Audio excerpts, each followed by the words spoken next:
जय हिंद साथियों, अभी हम लोग उपस्थित हैं एग्जाम टूर चैनल पर और आपसे अभी चर्चा करेंगे हिस्ट्री को लेकर।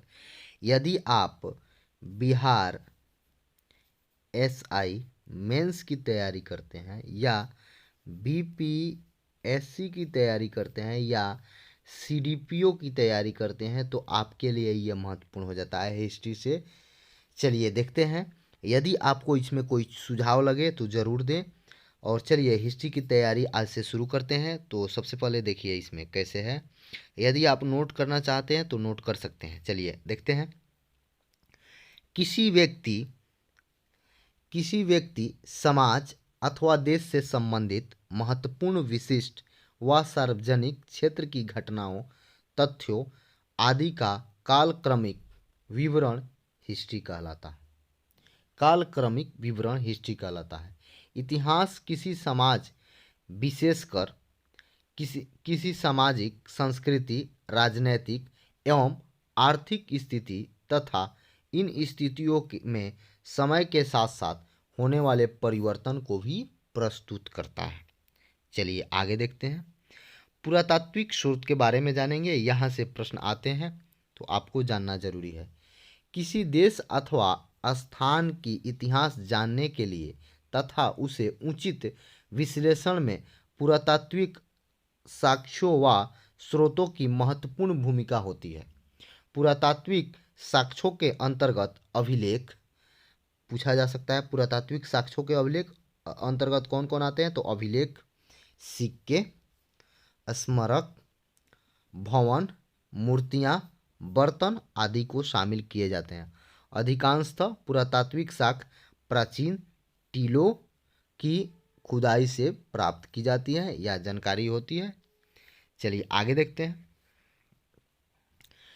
टीला धरती की सतह के उस उभरे हुए भाग को कहते हैं जिसके नीचे पुरानी बस्तियों के अवशेष विद्यमान होते हैं। ये कई प्रकार के हो सकते हैं, जैसे एकल सांस्कृतिक, मुख्य सांस्कृतिक और बहुसांस्कृतिक। प्राचीन टीलों अथवा स्मारकों का उत्खनन कर वहां से प्राप्त वस्तुओं व कलाकृतियों के आधार पर क्रमिक ऐतिहासिक विश्लेषण करना व पुरातात्विक विज्ञान आर्कियोलॉजी कहलाता है। चलिए आगे देखते हैं। इसमें आपको लगे कि कुछ सुधार करना है तो किया जाएगा, और नहीं तो यदि आपको अच्छा लगे तो आप इसे ज़रूर लिखें और अपने एक नोट तैयार करें। पश्चिमोत्तर भारत में हुए उत्खनन से ऐसे नगरों का पता चलता है जिसकी स्थापना लगभग 2500 ईसा पूर्व हुई थी। उत्खननों से हमें गंगा की घाटी में विकसित भौतिक संस्कृति के विषय में भी जानकारी मिलती है। उस समय के लोग किस प्रकार की बर्तन बस्तियों में रहते थे, उनकी सामाजिक संरचना कैसी थी, वे किस प्रकार के मृत भांड का उपयोग करते थे, किस प्रकार के घरों में रहते थे, भोजन में किन अनाजों का उपयोग करते थे और किस प्रकार के औजारों और हथियारों का प्रयोग करते थे। चलिए आगे देखते हैं। आगे क्या है? आगे है दक्षिण भारत के कुछ लोग मृत व्यक्तियों के शव के साथ औजार, हथियार, मिट्टी के बर्तन आदि वस्तु कब्र में दफना देते थे तथा उसके ऊपर एक घड़े में बड़े बड़े पत्थर खड़े कर दिए जाते थे। ऐसे स्मारकों को महापाषाण कहते हैं। किसी प्राचीनतम वस्तु में विद्यमान C14 यानी कार्बन 14 में आई कमी को मापकर उसके समय का निर्धारण किया जाता है। कार्बन 14 में कितना कमी आई है उसका मापन किया जाता है और समय का निर्धारण किया जाता है। चलिए अब यहाँ से देखेंगे, आपको किसी प्रकार का लगे कि इसमें सुधार करना चाहिए तो वो किया जाएगा। चलिए देखते हैं। रेडियो कार्बन डेटिंग एक ऐसी विधि है जिसके द्वारा यह पता लगाया जाता है कि कोई वस्तु किसी काल से संबंधित है। रेडियो कार्बन या कार्बन 14 कार्बन का रेडियोधर्मी यानी रेडियो एक्टिव समस्थानिक आइसोटोप्स है जो सभी सजीव वस्तु में विद्यमान रहते हैं। यह आपसे कई बार पूछा गया है कि आयु कैसे ज्ञात करें, तो रेडियो कार्बन डेटिंग के द्वारा हम पता लगाते हैं कि कितना साल पुराना है क्या। चलिए आगे देखते हैं।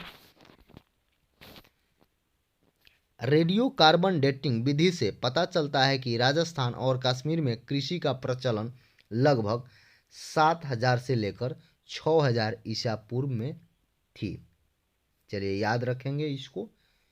आगे देखते हैं, पौधों के अवशोषण का परीक्षण विशेषतः परागकणों के विश्लेषण द्वारा जलवायु और वनस्पति का इतिहास जाना जाता है।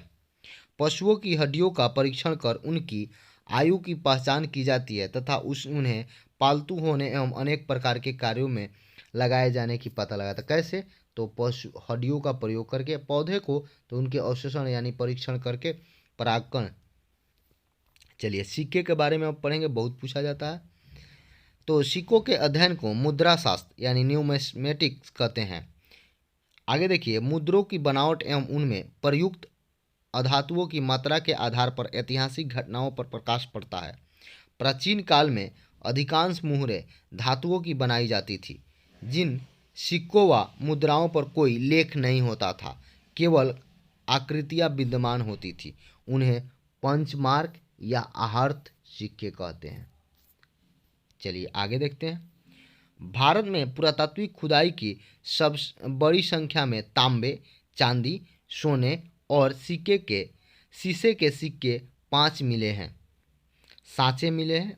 चलिए देखेंगे। इसमें से अधिकांश सांचे कुषाण काल के अर्थात इसकी आरंभिक 3 शताब्दी से संबंधित हैं। भारत में मिले आरंभिक सिक्कों पर प्राचीन प्रतीक चिन्ह मिलते हैं, परंतु बाद में सिक्कों पर राजाओं और देवताओं के नाम तथा तिथियां अंकित मिलती हैं। शुरुआती दौर में सिक्के मिलते थे, उन पर तिथि अंकित नहीं था, लेकिन बाद में जैसे जैसे राजाओं का आया उसमें तिथि मिलने लगा। चलिए आगे देखते हैं। सिक्कों पर लेख एवं तिथियां उत्कीर्णन करने की परंपरा सर्वप्रथम यूनानी शासकों ने प्रारंभ किया। तो पूछा जा सकता है आपसे, कौन शासक ने सिक्कों पर तिथियों की प्रचलन शुरू किया? तो यूनानी शासक ने शुरू किया। यहाँ से आपका प्रश्न बनता है। आगे प्रश्न है, सिक्कों का प्रयोग दान, दक्षिणा, खरीद बिक्री, वेतन मजदूरी आदि के भुगतान में होता था, इसलिए सिक्कों का आर्थिक इतिहास के अध्ययन में भी महत्वपूर्ण योगदान है। आगे देखिए, भारत में सर्वाधिक सिक्के मौर्योत्तर काल में मिले हैं। याद रखिएगा, पूछा जाए भारत में सर्वाधिक सिक्के किस काल में मिले हैं? तो मौर्योत्तर काल में, जो विशेषतः शीशे, पोटीन, तांबे, कांसे, चांदी, सोने से निर्मित हैं। चलिए आगे देखते हैं। आगे है, गुप्त शासकों ने सबसे अधिक सोने के सिक्के जारी किए। याद रखिएगा, कौन शासक ने जारी किया? तो गुप्त शासकों ने। जबकि सर्वाधिक शुद्ध सोने के सिक्का कुषाण ने जारी किया। सबसे अधिक सोने के सिक्का पूछा जाए तो गुप्त शासक, लेकिन सर्वाधिक शुद्ध सोने की सिक्का तो कुषाण शासक ने जारी किया था। प्रचलित किए गए सातवाहन शासकों ने सबसे अधिक शीशे की सिक्का जारी किया। चलिए आगे देखते हैं। यदि आपको लगे कि इससे अच्छा है तो इसी तरीक़ा से हम करेंगे। यदि आपको लगे कि नहीं, इसमें सुधार करना है, तो आप ज़रूर कमेंट बॉक्स में कमेंट करेंगे। अभिलेख सिक्कों से अत्यधिक महत्वपूर्ण है। इसके अध्ययन को पुरालेख शास्त्र यानी एपिग्राफी कहते हैं। भारत के संदर्भ में सर्वाधिक प्राचीन अभिलेख मध्य एशिया के बोगाजकोई से प्राप्त हुआ है। इस अभिलेख में रुद्र, वरुण, मित्र एवं नासत्य नामक वैदिक देवताओं का नाम मिलता है। चलिए आगे देखते हैं। अब अभिलेख के बारे में हम लोग आ गए हैं, तो अभिलेख पर चर्चा करेंगे। सबसे पहले देखिए, अभिलेख एवं दूसरे पुराने दस्तावेज की प्राचीन तिथि के अध्ययन को पुरालिपि शास्त्र यानी पेलियोग्राफी कहते हैं।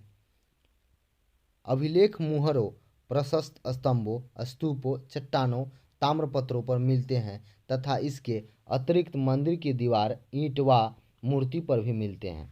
आरंभिक अभिलेख प्राकृतिक भाषा में हैं तथा ये ईसा के तीसरी शताब्दी में अभिलेख में संस्कृत भाषा ईसा की दूसरी शताब्दी से मिलने लगी तथा चौथी और 5वीं शताब्दी में सर्वत्र व्यापक का प्रयोग होने लगा। देखिए, थोड़ा सा अभिलेख में आएंगे, उसके बाद आप लोगों को आगे बढ़ाएंगे। चलिए देखते हैं। सबसे पहले बता दें, प्राचीनतम इतिहास के स्रोत, साहित्य साक्ष्य, और पुरातात्विक साक्ष्य। पुरातात्विक साक्ष्य में आएगा तो अभिलेख, मुद्राएं, स्मारक या भवन और मूर्ति चित्रकला। उसके बाद साहित्यिक साक्ष्य में आइएगा तो एक धार्मिक ग्रंथ होता है, एक लौकिक ग्रंथ होता है। लौकिक ग्रंथ में ऐतिहासिक ग्रंथ होता है, जीवनी ग्रंथ होता है और गल्प साहित्य होता है। ऐतिहासिक में आइएगा तो ब्रह्म साहित्य होगा और ब्रह्मोत्तर साहित्य होगा, वेद होगा, उपनिषद होगा, आरण्य होगा, पुराण होगा, स्मृति होगा, रामायण और महाभारत होगा। और ब्रह्मोत्तर में आइएगा तो बौद्ध ग्रंथ और जैन ग्रंथ होगा। विदेशी यात्रियों के विवरण में आप आइएगा तो आपको बता दें यूरोप यूनान के लेखक भी आए, चीन के यात्री भी आए और अरबी लेखक भी आपके मिल जाएंगे। अब इन लोगों के बारे में चर्चा करेंगे। तो देखिए, यूरोप के यात्री में जाइएगा तो टेसियस ईरान का था। हेरोडोटस को इतिहास का पिता कहते हैं। सिकंदर के साथ आने वाले विद्वान बहुत सारे थे। मेगास्थनीज के बारे में जानेंगे, चंद्रगुप्त मौर्य के दरबार में आया था। डाइमेकियस के बारे में जानेंगे, डायनोसियस के बारे में जानेंगे, टॉलमी के बारे में जानेंगे, फिलिनी के बारे में जानेंगे, सुलेमान के बारे में जानेंगे, अलमसूदी के बारे में जानेंगे, अलबरूनी के बारे में जानेंगे और इब्न बतूता के बारे में जानेंगे। तो अगला वीडियो में इन सारे लोगों के बारे में हम लोग जानेंगे। और आपसे बता दें, थोड़ा सा अब पढ़ लें। जैसे कि आप जानते हैं, ब्राह्मी लिपि अशोक के अधिकतर शिलालेख ब्राह्मी लिपि में मिलेंगे। यदि लिपि बाएं से दाएं, ये बीपीएससी में पूछा गया था पिछला बार कि ब्राह्मी लिपि कैसे लिखते हैं, तो बाएं से दाएं। खरोष्टी लिपि अशोक के कुछ शिलालेख खरोष्टी लिपि में मिलेंगे। इसमें कैसे लिखते हैं तो इसके बारे में आप जान जाए कि इसका जो लेख होगा वह दाएं से बाएं होगा, यानी कि ब्राह्मी का उल्टा खरोष्टी लिपि होता है। यूनानी एवं अरमाइका लिपि पाकिस्तान और अफगानिस्तान में अशोक के शिलालेख में इन लिपियों का प्रयोग हुआ है। आज का इतना ही वीडियो बनेगा। यदि आप इस वीडियो से सहमत हैं तो कमेंट बॉक्स में ज़रूर कमेंट करें। यदि आपको लगे कि इसमें कुछ संशोधन करना चाहिए या सर को बोर्ड पे जाके बताना चाहिए तो आप ज़रूर कमेंट बॉक्स में कमेंट करेंगे, मैं उस पर अमल करूँगा। यदि मैं यही उम्मीद करता हूँ कि आप लोगों के एग्ज़ाम में, आप लोगों के तैयारी में मेरा थोड़ा भी आंतरिक सहयोग हो जाए तो मैं